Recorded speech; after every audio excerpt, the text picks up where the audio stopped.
We're here with Sylvan's, the real deck profile that you all were waiting for, and we spent a lot of time testing out different things in this deck, and I think we actually have a pretty good build, and yeah, let's check it out.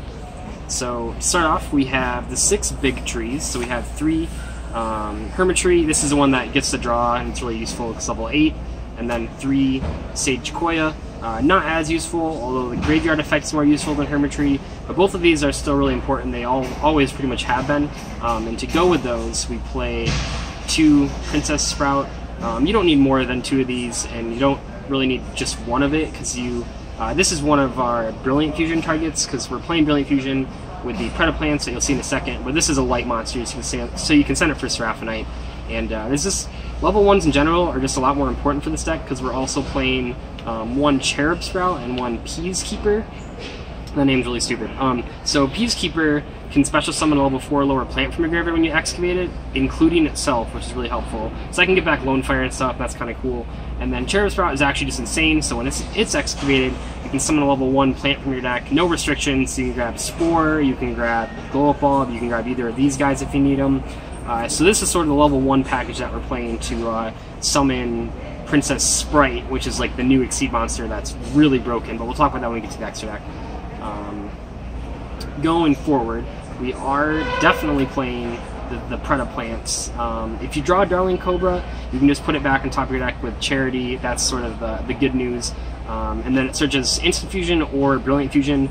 And yeah, these guys are really powerful, and one of the reasons they're so powerful in this deck is because we are also playing 3 Lone Fire Blossom. Now, Lone Fire Blossom does everything in Sylvan's. It can get Hermitry, it can get whatever you need, basically, but it can also grab Scorpio as well, and that's really cool. So we basically have 6 copies of Scorpio in the deck, and otherwise this can just do a whole bunch of crap. And anytime that you draw Lone Fire Soul Charge, now it is actually just stupid because of Scorpio grabbing Instant Fusion, but obviously that was already a good combo. We're also playing the sort of OG plants, so Spore, Glow Up Bulb, and Dandelion.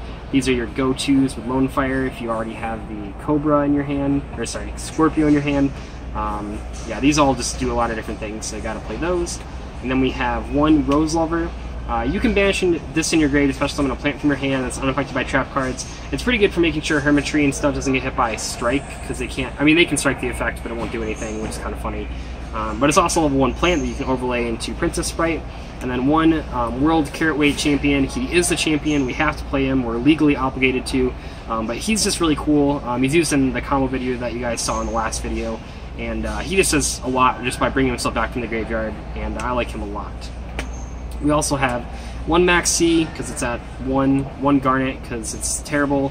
And the light targets in this deck, like I said, so we have Princess Sprout, and then Cherub Sprout, and then also we're playing Kaiju, so there's a light Kaiju as well. So no Trick Clown or anything, so we don't have too many bricks, but Brilliant Fusion is still really useful.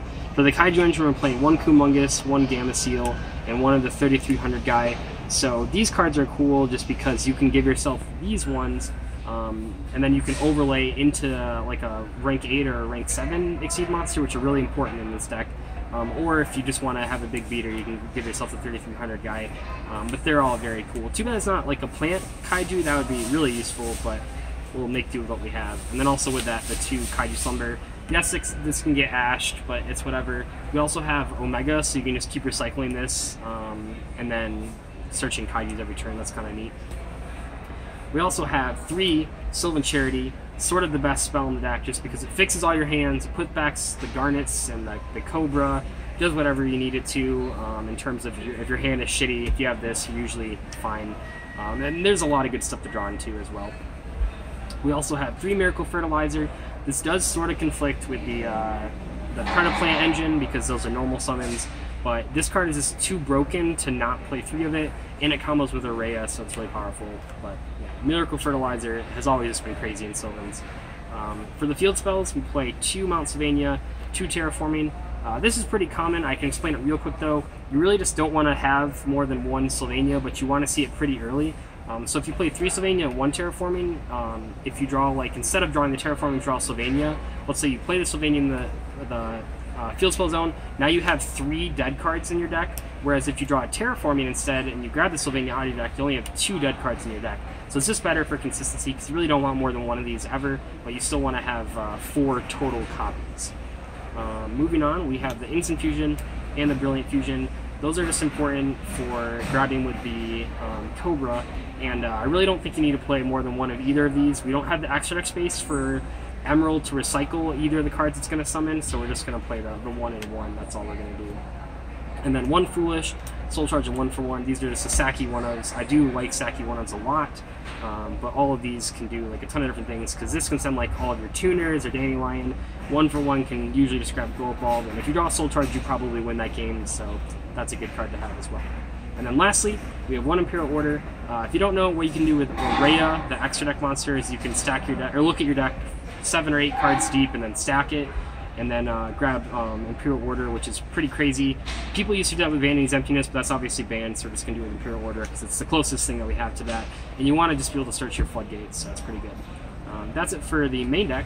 For the extra deck, we have a couple different things. So we have Formula Synchron. I really wanted to play 2 of this, but then there's no room in here, as you're going to see. I don't even believe we're playing... Yeah, we're not playing more than 1 copy of anything. It's sort of like the Romage deck, except we played Goyo Defender in that one. But Formula is just really important because you can make it with... This is like the best way to get rid of the Dandelion tokens, because sometimes what we found in testing was that the Dandelion tokens sort of clog the field, which is really unfortunate. If you had 6 monster zones, maybe that'd be a little easier, but as it stands, there's a lot of combos that have like Dandelion tokens on the field, and you want to use like one of them, but this is the best way to get rid of it, and it combos really nicely with TG Hyper Librarian. You're usually not getting more than 1 or 2 draws off of this. It's not really that synchro heavy of a deck. A lot of times you're just synchro climbing into this, getting 1 draw, and then synchroing with this to make like Omega, but it's still a good one of. We are playing our mateys. Anytime that you're going to summon a level 5 synchro just to synchro climb, and you're not going to summon another synchro before you synchro with the level 5 monster, you just make our mateys so you don't have to waste the librarian. That's basically the thought process behind that. We have 1 Stardust Charge Warrior. This is one of the cooler interactions, is the plays where you can summon, like, let's say you have Seraphinite on field with an Instant Fusion in hand and a Glow Bulb engraved. One of the things you can do is Instant Fusion, Norden, bring back Glow Bulb, make Hyper Librarian, and then bring back Glow Bulb with its own effect to make Stardust Charge Warrior with the Seraphinite, and then you draw 2 cards. That might not seem too great, but it's a free 2 draws, and if you draw anything off of those 2 draws, you can just keep going and getting more draws. So that's kind of neat. 1 Black Ghost Dragon combos with the formula, obviously, and we actually play a bunch of plant monsters, so you can use the banishing effect. Maybe not a lot of people know about that. That's a really good way to just sort of cheese wins that you definitely shouldn't have won, and yeah, that's kind of neat. 1 Stardust Spark Dragon. This is broken with the Imperial Order. Like I said, you can see the Imperial Order pretty much whenever you need it, so if you can get this out, which is pretty easy next to an Aurea, usually those hands also have Miracle Fertilizers that you're looping. That's kind of hard for a lot of decks to deal with. And we're also playing Omega. Omega was obviously a part of that combo video we showed you, but it's also just really good at recycling Rose Lover whenever you banish with Spore, or even putting your opponent's Spanish stuff back if they need it. Just a really versatile card, and also taking cards out of your opponent's hand is really good. And then lastly for the synchros, we just have 1 Trishula. This card's broken. It always has been. Maybe not as good in the face of like Masterpiece, but that's what the Kaijus are for. And we were playing Vermilion Dragon, or Vermilion Tech Dragon, whatever that card is called. But Trish is just obviously like a better card in general, so we had to play that. Although the one cool thing about Vermilion is that you can make it with a level 4 Spore and a Seraphinite. For these sea monsters, we have 1 Sylvan Princess Sprite. This card's crazy, so if you don't know what it does, you can detach material to excavate the top card of your deck, and then what happens when you excavate it is, if it's a monster, it sends to the graveyard. If it's a spell or trap card, you add it to your hand. So it's either going to excavate a plant and get you a plus, or it's going to just give you a plus with a spell or trap card.